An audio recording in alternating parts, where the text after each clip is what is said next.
Good morning, CLC. Welcome to another lovely Sunday. I hope everyone has had a wonderful week. So, with that, I invite you all to say with me, divine love through me blesses and multiplies all the good I am and have, all the good I give and receive. I am prosperous now, and so it is.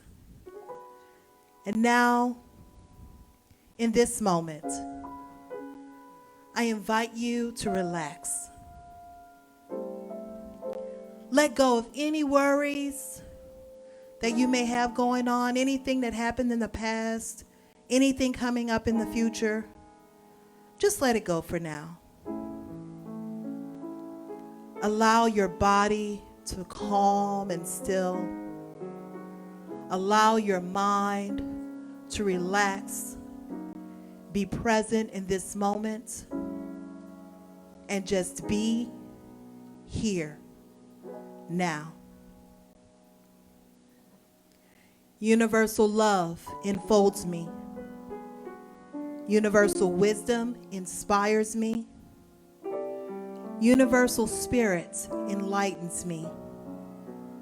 Universal power encircles me. I am one, and all is well. As we begin the inner healing process, let me invite you to relax in quiet confidence, opening yourself to the miracle-working higher power. Now symbolize the unity of your thinking and feeling nature by touching your chest with your right hand, and let my words act as your own for your own inner healing, acceptance, and receptivity. I acknowledge that there is a power, intelligence, and wisdom greater than my own. I am in the midst of it, and it is in the midst of me, sensitive and responsive to my every thought, word, action, and feeling. I now make this true for myself by stating aloud, I acknowledge. Acknowledging this higher power working through my life, I admit that I am personally responsible for solving my own problems, while being guided and assisted by something greater than myself. As I am ready to surrender the conflicts of my ego to the wisdom of the infinite presence, I simply speak these words: I surrender. Knowing that forgiveness is the key to unconditional love and the feeling of heaven, I now unconditionally forgive anyone and everyone who has ever injured me in any way, real or imagined. And I now forgive myself for all of my mistaken judgments and their resulting actions. From my deepest level of understanding, I now say, I forgive. Realizing that I continually experience the effects of my own thinking, I now choose to allow this higher power to recreate me deeply, filling my mind with thoughts that are only positive, constructive, loving, and beautiful. I call upon this divine inflow by stating aloud, I choose. I now center upon that one special idea that I'm willing to accept as real for me in this coming week. In visualizing the idea as already acted upon and brought to pass, in seeing my idea become a fact of my experience, I enjoy the happiness and peace of my thought fulfilled and gratefully speak these words: I accept. knowing that I have an everlasting place in the midst of the power that sustains all creation, as well as the support of all those around me, I allow myself to relax in the peace of fulfillment and gratitude and say, I release. Now, in my mind's eye, I envision the presence of someone near and dear to me. This can be a friend, a family member, a teacher or mentor, someone who has touched my life in deep and loving ways. Someone who may not be physically present in the room with me this morning. I turn toward that image in my mind's eye and say, I'm grateful for the good in your life. Now I open my eyes, turn to the world around me, and joyfully speak to anyone physically present in the room or virtually on this broadcast, and share in confidence and gratitude in saying, I'm grateful for the good in your life. Well, like I alluded to earlier, we fortunately do not have Reverend Jesse today. As much as we love and enjoy Reverend Jesse's services each and every week, I cannot wait to hear from this minister. He is an in-house minister that has been with us since 2008. He's originally from Lancashire, England. And with that, he started his ministerial training in 2019. And one thing I would like to personally mention, even though he's not here and on camera every single Sunday like Reverend Lisa and I, he has been integral in us being here and providing these services for you. If it was not for the work of Reverend David Dewhurst, we would not be able to be here with you on Facebook Live. We would not be able to do what we're doing. It would not be as clean and crisp, and we owe him gratitude and thanks for that. So, yes, thank you, yes. So with that, I am proud and honored to introduce one of our fabulous members of our tech team, one of our in-house ministers, one of my dear friends, Reverend David Dewhurst.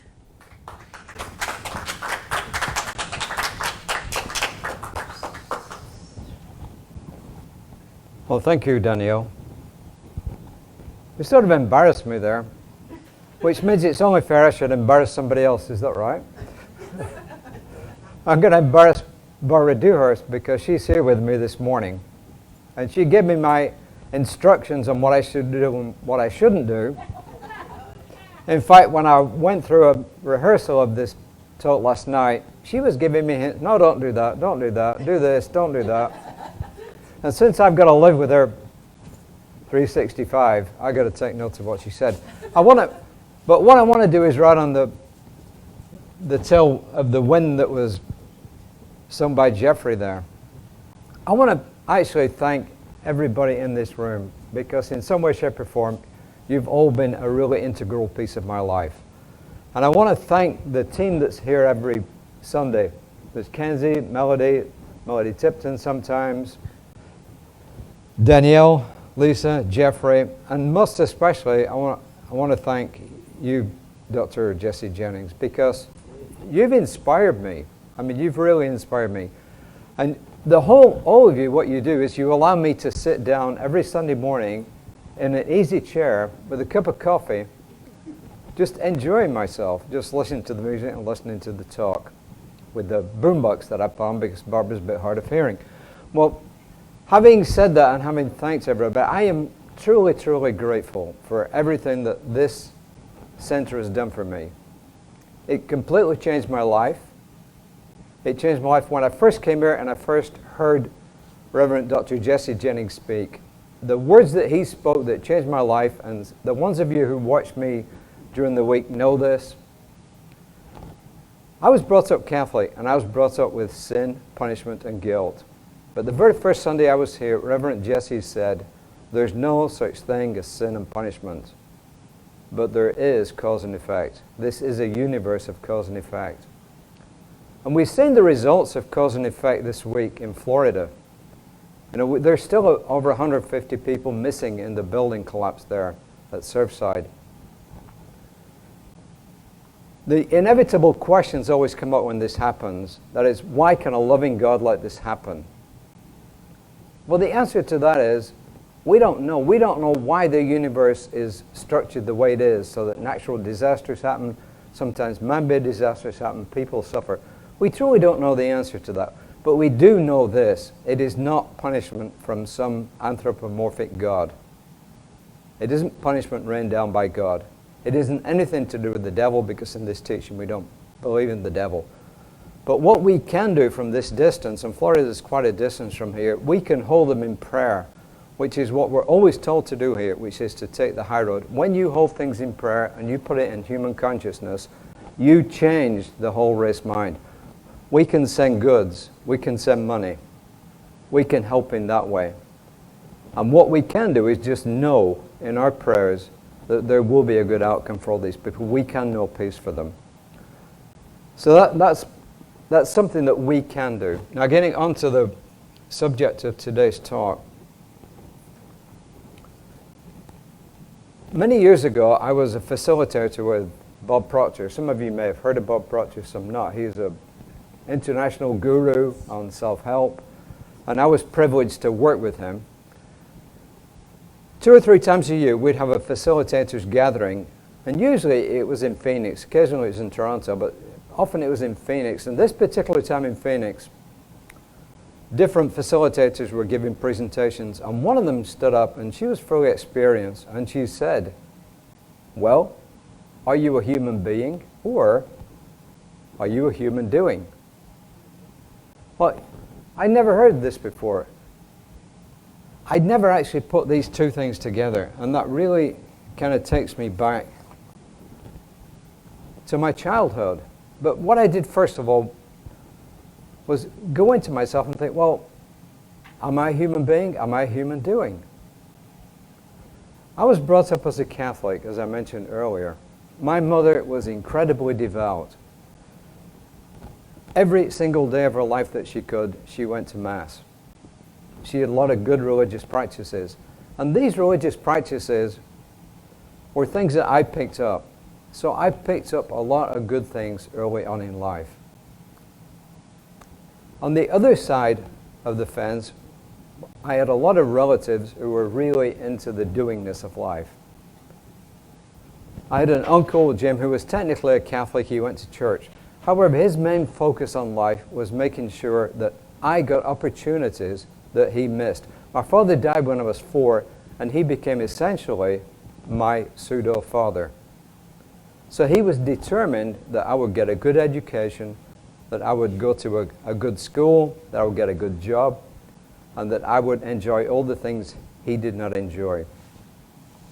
I also had an aunt called Dorothy, who was also into the material side of life. She was probably an agnostic. I never actually talked to her about this. But she was deeply into the conviction that just like Uncle Jim, you had to get a good education, you had to get a good job, and you had to actually get a great career, and you had to climb your way to the top, and then the world would be your oyster. My mother was totally the opposite. She was really just into being a good Catholic, and the work side was just purely incidental. So I had this dichotomy in my mind as I was growing up. And I never actually considered putting these two things together until this lady said, "Are you a human being, or are you a human doing?" And as I started looking back at this, I did what everybody here, well, not everybody here, Barbara wouldn't do it, but what a lot of you would do here is, and this, I'm laughing at actually Daniel and Lisa because they'd go on the internet and start looking for things, right? Absolutely, you start searching for things, human being, human doing, going through all this, and of course at that stage you're a human doing. So I would go through this, and I started searching the internet. Most of the stuff I came up with, it was mostly on the spiritual side. There was some stuff on the doing side, but it was mostly on the spiritual side. But what it did was, it just focused on the spiritual, and it didn't try to bring in the doingness in life. So let's face it, you know, we're called human beings, Homo sapiens, right? But we're also doing as well.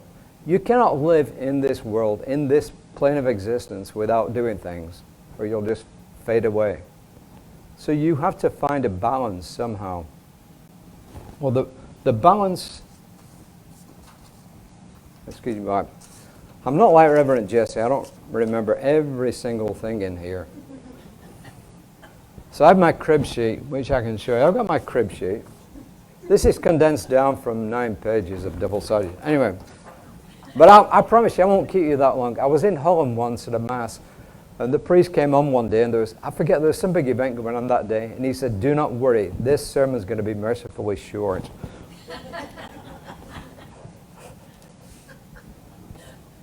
But actually, the first thing I found was not on the internet. It was actually in the Science of Mind magazine. And it was in the daily readings. And it was a story. Some of you may have heard it, and I think I repeated it during the week. It was about a guru in India. He sat on the banks of the Ganges River with his students. And as they're sitting there talking, discussing, a large scorpion comes along, and it falls into the Ganges River. Without hesitation, the guru leans down, picks it up, and puts it on the bank, and it stings him. Well, I guess it wasn't a very smart scorpion, because once again it falls down, he picks it up again, puts it down, it stings him. This is a really not very smart scorpion at all, because guess what? A third time it falls in the Ganges, he picks it up, puts it down, it stings him. Now by this time the student can't contain himself, and he says, "Master, why do you do that?" He said, "You know that scorpion's going to sting you." And the master turned to him and said, "Look, it's my dharma to save. It's the scorpion's dharma to sting. You know, I'm a human being. I can distinguish between what should be done and what shouldn't. And this is my role in life here, to save the scorpion. The scorpion does not have the wherewithal to know whether it's being saved or it's being attacked." So I thought that to me explained how this guru was being both a human being, he's being a human doing. It was a really, really cool story.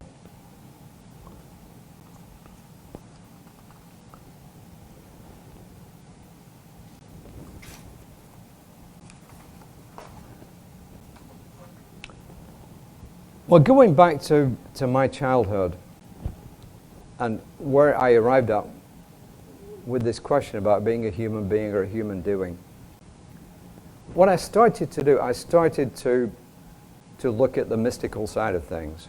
I studied people like Julian of Norwich, and she was actually quoted this week in the daily readings. And this really applies to things like Florida. She supposedly had visions of Jesus, and in one of these she asked him, you know, why these horrible things happen in the world.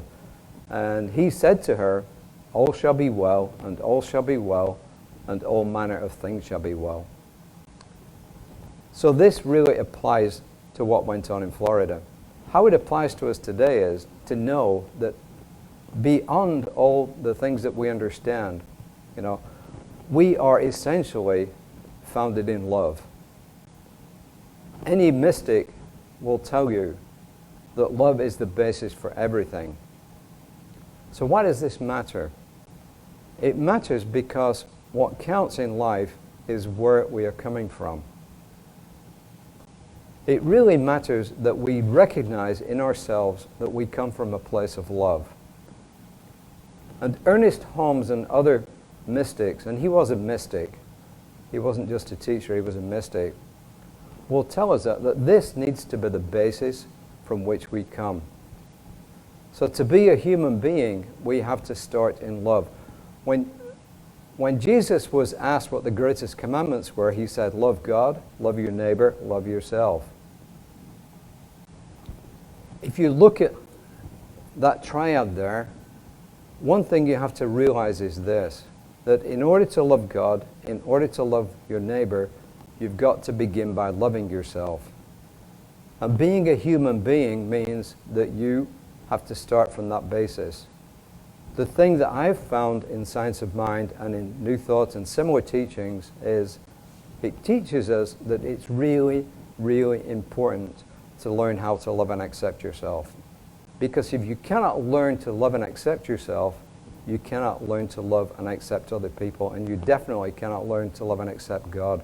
So the basis of the beingness in a human being is to begin from this basis of love. You know, the Apostle Paul said, in the end, three things shall survive: faith, hope, and love. The reason is because love is the foundation for everything.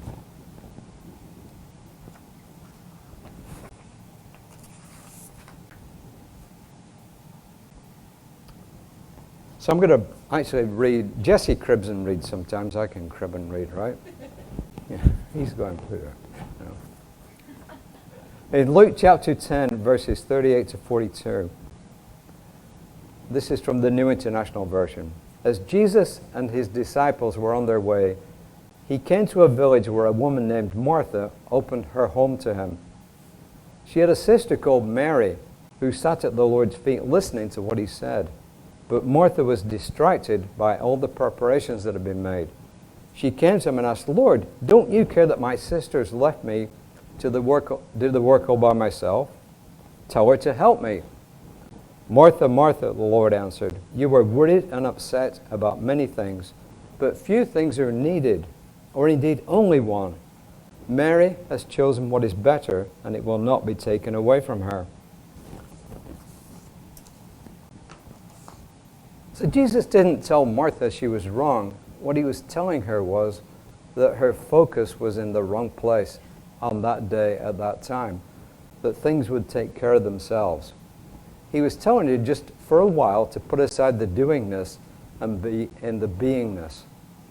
And it's a story that I can really relate to, because oftentimes in my life I've got too much involved in the doingness and not in the beingness. So this is a great example from Scripture of how we can do that. So our intention is where we begin, and our attention is where we focus, and then the execution is where we actually work out in the world. By the way, I'm going to give a plug here, shamelessly give a plug here. There's a class coming up on treatment and meditation, as Daniel mentioned earlier. Plug into it. I'm not just saying it because I'm part of the crew that's giving it. Plug into it. And if you can't plug into it this time, it will come up again. Plug into it then. It's integral, and it's one of the things I've learned. In fact, one of the things I learned was that we are a praying community. And Jesse's mentioned this on numerous occasions, that there was a study, I think a group of people came here, did a study. They were studying different religious groups. Their conclusion about us, quote unquote, was that we are a praying community. We do a lot of praying. It's one thing to talk about doing things. It's another thing to actually do them. So one thing I've tried to do this week is to focus more on where I'm coming from and what I'm doing. I was at the gym yesterday, and I decided I was going to put into practice what I preach. So what did I do? I was actually on an elliptical machine. I guess you all know what an elliptical machine is, right? And there's noise going on in the gym. So in a lot of our meditations, what we tell people to do at the beginning is, after taking a deep breath, is to focus on what's going on around you before you start focusing on what's going on within you. So yesterday at the gym, I started off, I listened to what was going on around me, and there was a lot. And then I started focusing on the machine itself, and then I started just focusing on my breath and on being, on what I was doing. Now, guess what? Today's talk started creeping in there and trying to get me to start, oh yeah, I could do that, I could do that. I thought, no. So I went back, started listening to what's going on in the gym, focused on the machine, focused on myself. And it took a whole bunch of times of doing this. And it wasn't really easy, but I did actually attempt to do this a lot. And I think it's good to practice these things. We need to live in mindfulness and awareness. For instance, when I walk the dog, I love being in nature. And oftentimes I'll focus on the birds and the trees and other things going on around there. But sometimes I'll just do a really simple meditation. And that is, as I'm walking the dog, I'll just concentrate on putting left foot forward, right foot forward, left foot forward, right foot forward. It's a very simple meditation, but you can do it any time that you're out there. Another way that Barbara and I practice this is, if you've got Comcast, I think some of you do actually, if you've got Comcast TV, there is a really cool program out there called Music Choice Relax. It is really cool. It's a program that's designed to just show you animals in the natural environment with some nice music in the background. There's also things like yoga as well, but we don't do that. And actually this morning when we were doing this, we just sat there and we relaxed just watching these animals. And it was so cool. It relaxes you and it gets you into that good state. Simple ways that you can practice mindfulness are, when you clean your teeth, clean your teeth. And this is a big one. When you drive your car, drive your car. How many people out there are driving the car when they're driving the car? No, they're doing something else. I mean, heaven forbid, you see people like this, going along. The whole point of what I'm saying is this, that you are both a human being and you are a human doing. The trick is that the doingness comes from the beingness. That you know where your source is, you know where your intention is, you know where your attention is, and then you do what you have to do. It's really as simple as that. Is it easy? No, absolutely not. Is it simple? Absolutely. So this is really the whole crux of what I came here today to talk about. It's to be aware of who you are and whose you are. You are the children of a loving God. Whatever's going on in the world, you truly are children of a loving God. In fact, you're more than that. You are an expression of God. You are the way that God shows up in the world. When you understand that in your daily life, your actions are going to be different. They're going to be beneficial because you know that you're not just working for yourself. Ernest Holmes told everybody, it's okay to get what you want, providing it doesn't adversely impact somebody else. And I would go more than that. I would say, make sure that what you do has got some positive impact in the world. So in conclusion, and I told you it was going to be fairly short this morning, in conclusion, I just want to impress on you. Practice, practice, practice, spiritual practice. Start simply, like we tell you in the foundation course. Start simply and move on. And then as you perform your actions each day, whether you're washing the dishes, you're driving the car, whatever you're doing, just make sure that you are being a combination of a human being and a human doing. It's really that simple. Now, I did ask Reverend Lisa to do a treatment and incorporate Florida in her treatment. I hope that's okay. So I'm going to follow Jess's example from last week. So let's just take a deep breath. And just know with me this. Use these words of yours if you so choose. I know that I am an expression of this one source, this one divine source. And I know that it's this source that brought everything into being.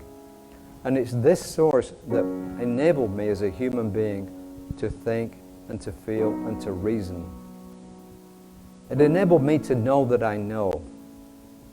And it enables each and every one to know that they know. This source has given me all the things I need to bring about good in this world. And I choose to believe that my actions are fruitful, that my actions bring good into each and every action, that I pay attention to the people to whom I'm speaking. And when I fall down on this, I know enough to forgive myself.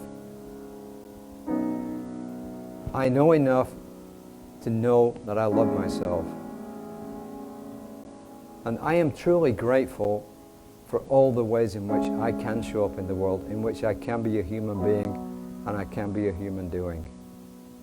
And in this gratitude, I release my word into the law, and I call it done, and so it is. Well, David didn't do what most ministers do, which was talk for a long time. And we can't bear to let you out before noon. I mean, we've got the doors locked, right? But because of that, and because I am about to deal with there's been a lot of grief. There's been a lot of grief just in the last week. Not just including Florida. There are other things that are going on. And so I'm going to give you a short, because, I carry it in my back pocket, as Danielle said, mindfulness, since that's what David talked about, a mindfulness meditation. So what I'm going to encourage you to do is to sit comfortably. Just get really comfortable in your chair and relax. And if you're comfortable, close your eyes and just listen to the sound of my voice. And then take a nice deep breath. Just breathe it all the way in. Relax as you release the breath. And one more nice deep breath. Just really fill up with the oxygen. And as you relax, releasing that breath, set everything aside. Set absolutely everything. Set yourself aside. And what I want you to do is envision the top of a staircase. And it can be whatever staircase you want. If you want a straight staircase, you want a spiral staircase, if you want a wooden staircase, if you want a steel staircase, whatever. Just envision a staircase. And the staircase has a handrail. So I want you to reach out and put your hand on the rail. And I want you to feel the rail under your hand. And I want you to feel a slightly cool breeze blowing up from the bottom of the stairs. And maybe it carries a scent on it that is comfortable and comforting. And maybe you're hearing just a little bit of a sound. So take that first step. Really feel that step underneath you. Feel grounded, feel centered, feel strong. Take another step down. You're lightly brushing the handrail. It's there if you need it. Continue down the stairs, feeling each step. Feel the breeze as the pick up as you get closer to the bottom. Feel that scent get a little bit stronger.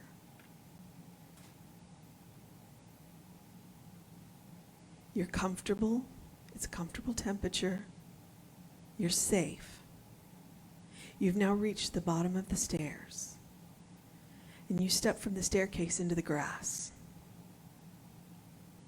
And that sound that you're hearing, there's running water underneath it. So you walk across the grass and you feel the coolness of the grass under your feet. And that breeze just lightly plays with your hair and brushes your cheeks. And you find a running stream.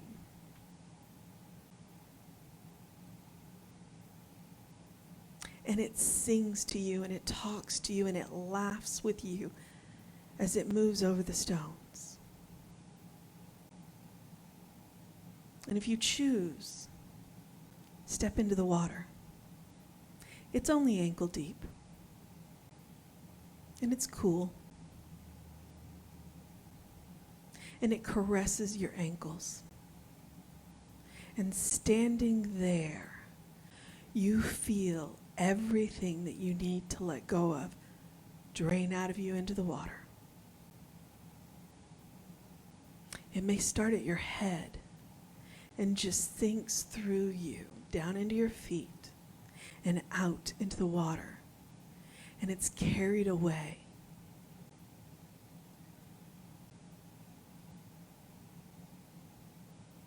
And as that which you need to let go of is rushing away, there's a bright beam of sunlight that illuminates you. And it warms you as it fills you up with love. A love coming from a source that is inexhaustible. A source that knows only love. A source that you know intimately because it's where you came from.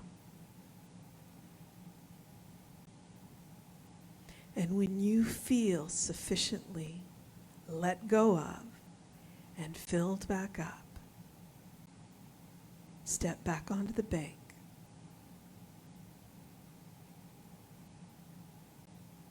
And come back up the staircase.